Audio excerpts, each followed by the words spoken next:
Bionicle Legends 8 Downfall. Written by Greg Farsty. Recording by Toatapio Nuva. Chapter 4. The Toa Mari spilled out of their living transport just as the avalanche struck the baraki. They saw the 6 villains take off in different directions. Matoro and Jaller immediately spotted the mask in Mantack's possession, and Takadox following. It was only when Holly cried out that anyone noticed the monstrous sea rahi who was in pursuit of Takadox. "I guess we split up," said Nuparu. "Jaller and I will go after the mask," said Matoro. "Nuparu and I will keep the other baraki out of trouble," offered Holly. "That leaves Gruesome for me," said Hooky, smiling. "Now I can't say you never gave me anything." "Enough," snapped Jaller. "Less talking, more hitting." Hooky already knew the quickest way to beat the monstrous rahi called Gadunka. A simple application of the power of the Mask of Gravity would leave the creature as mobile as the average rock, if not as decorative. But somehow it didn't feel right. Hooky was an athlete, he lived for competition. Where was the sport in winning a battle only because he had a Mask of Power and Gadunka didn't? "Alright, so I'll try it without the mask," he said to himself. "But if it looks like it's him or me..." The rahi didn't know about Hooky's decision, and didn't care. It lunged, jaw snapping, and the Toa of Stone barely evaded in time. The second attack was faster, and this time Gadunka caught Hooky's leg in his mouth. The rahi shook his head violently from side to side, threatening to snap the Toa in two. "I can play by those rules too," thought Hooky. He reached out, grabbed a rock wall, and then used his leverage to kick forward and send Gadunka into the hard stone. The impact made the rahi release him.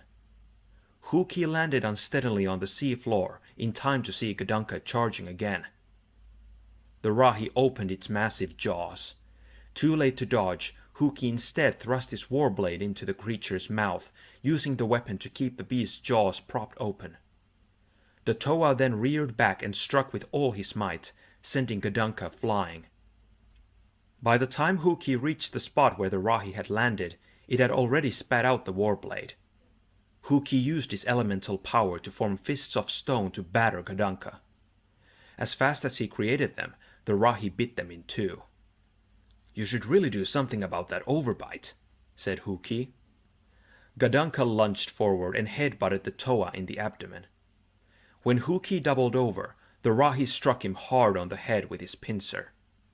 Hooky went down, and Gadunka stomped on his back with its clawed foot until the Toa stopped moving.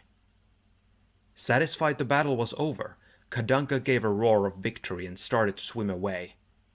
The next instant, a chain wrapped itself around the rahi's midsection.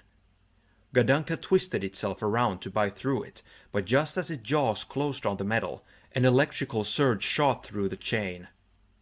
The rahi's body was racked by spasms as thousands of volts shot through its frame. "Don't turn your back on me," said Hooky, holding on to the other end of the chain. "Bad enough you're a rampaging sea monster. At least be a polite one." The shock and pain enraged Gadunka. It somehow managed to finish closing its jaws, its huge teeth snapping the chain. The rahi staggered forward a few steps, then collapsed. Hooky took a few tentative steps forward to examine his foe. The creature was down, but still breathing. As the Toa bent to pick up the broken pieces of his chain, a heavy-lidded eye suddenly snapped open. Gadunka rolled, smashing into Hooky and knocking the Toa off his feet. The rahi snapped its pincer around the Toa's throat and began to squeeze. Holly and Nuparu saw the battle from far off and raced to their friend's aid. They had spent the last few minutes harassing 4 of the baraki, but with limited success. The warlords were gathering their armies, and it would only be a matter of minutes before they would be after the Mask of Life. Nuparu dove, using his aqua blaster blade to send shockwaves through the water. Gadunka snarled, but didn't loosen his grip on Hooky. Distracted by the Toa of Earth, though, It never saw Holly coming from the other direction. She rammed the Rahi hard enough to make him let go of the Toa of stone. When he tried to return to the attack, she slashed the water with her talons to give it second thoughts. "Are you all right?" she asked Hooky. "Thanks to you," said the Toa of stone. "Why didn't you use your mask power?" asked Holly. "No, don't tell me. I can guess. This isn't the time for a contest of strength, brother. Save it for when we're back home safe." Not waiting for a response, Holly used her control over water to create an underwater tidal wave. It hit Gadunka with devastating force, dropping the Rahi in his tracks. This time, the Rahi wasn't getting back up. The three Toamari swam in silence for the city of Mari Nui and the final moments of their mission. Matoro and Jalor made it to the ocean floor just as Takadox was about to strike. Matoro unleashed a blast of ice, freezing both dagger and hand. Takadox howled in pain. Mantack scrambled to his feet and headbutted his fellow Baraki, driving his head spikes into Takadox's abdomen. The paralyzing venom on the spikes immediately went to work. "You fool," muttered Takadox. "Do you think the Toa will let you keep the mask? You've doomed all of us." Mantax was startled by the explosion of a Kordak blaster rocket launched from the back of Jalor's Hana crab.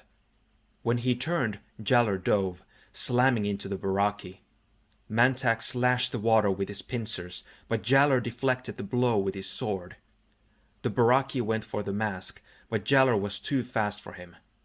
Using his control over heat and flame, he turned the water around his foe into a seething cauldron.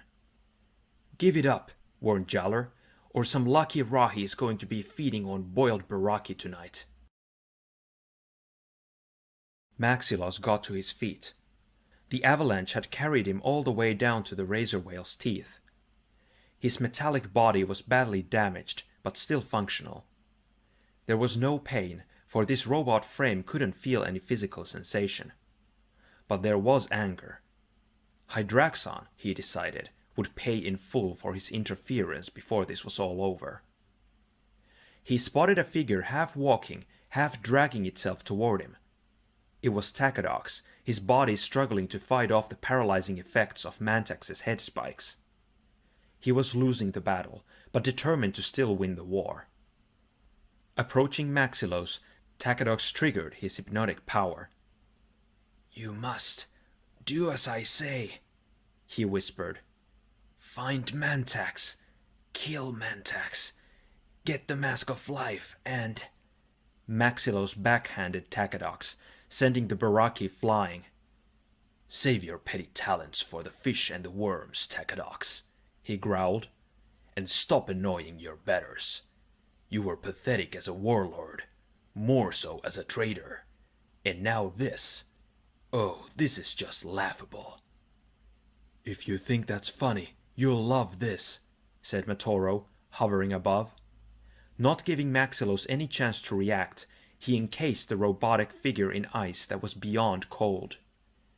The sudden, intense drop in temperature caused cracks to form in Maxilos's crimson armor.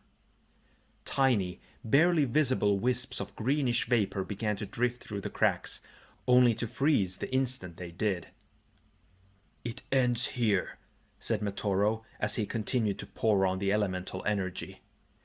1,000 years of fear and violence and darkness even in the day. It's time to stop it." Matoro expected to hear Makuda's voice in his mind, threatening, pleading, cajoling, offering empty promises in return for freedom. But as the cold seeped into Makuda's armor and began to freeze even the energy inside, the words that sprang from mind to mind were worse than anything Matoro could have imagined. "I'm proud of you," said the mental voice of Makuda. Mantax was down and Takadox was nowhere to be seen. Jalor had a free and clear shot at the Mask of Life, lying half buried in the sand. Maybe Jalor had not contributed as much to the battle in the pit as he would have liked, but he would have the honor of obtaining the mask. Jalor went for the Kanohi Ignaika. An armored hand grabbed him from behind, closing on his throat and cutting off his air. The next second, Jalor was being hauled off his feet by a battered Hydraxon. "I think that mask belongs to me," said the pit jailer. As casually as if he were throwing out rubbish, he hurled Jalor against a rock. The impact hurt, but Jalor wasn't about to let that stop him. Summoning all his willpower, he created a wall of flame several yards high and wide, cutting Hydraxon off from the mask. "Stupid runner," Hydraxon said. "I'll just go over or around it." "No," said Jalor, shaking his head. "You won't." The Toa of Fire sonar had spotted what Hydraxon had not. Spinax, coming on the run, leaping to the attack. The hound went for Hydraxon's throat, and it was all the jailer could do to keep the beast at bay. Once again, Jalor moved to grab the Mask of Life. Once again, someone stopped him. This time it was Maxilos, armor badly cracked and still half covered in ice. "My thanks, Toa, for the well-timed wall of fire," said Makuta in the voice of the robot. "Not that I couldn't have freed myself, but I was curious to see just how far Matoro was willing to go. And by the way, Hydraxon, the hound may belong to you, but I can be very persuasive." Maxilos advanced toward the Mask of Life. "Now I'll take that mask. You might drop it." Jalor didn't know just what was going on, but his mask of sonar told him Matoro was approaching fast from above. This might be their best chance to get the mask, and the Toa of Fire wasn't going to blow it. He dove, slapping at the mask and sending it spiraling up through the water. "Matoro!" he yelled. "Grab it!" The Toa of Ice reached out his hand, straining, and then the Mask of Life was in his grasp. He had it. Matoro instantly braced himself, expecting an attack from Maxilos.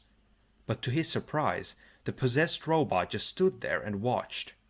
He didn't even make a move as Jalor swam to join his fellow Toa. "What's the story with Tall, Red, and Spooky?" asked Jalor. "More than time I told you," Matoro replied. "Let's talk as we travel. We have a core to blow up." End of Chapter 4.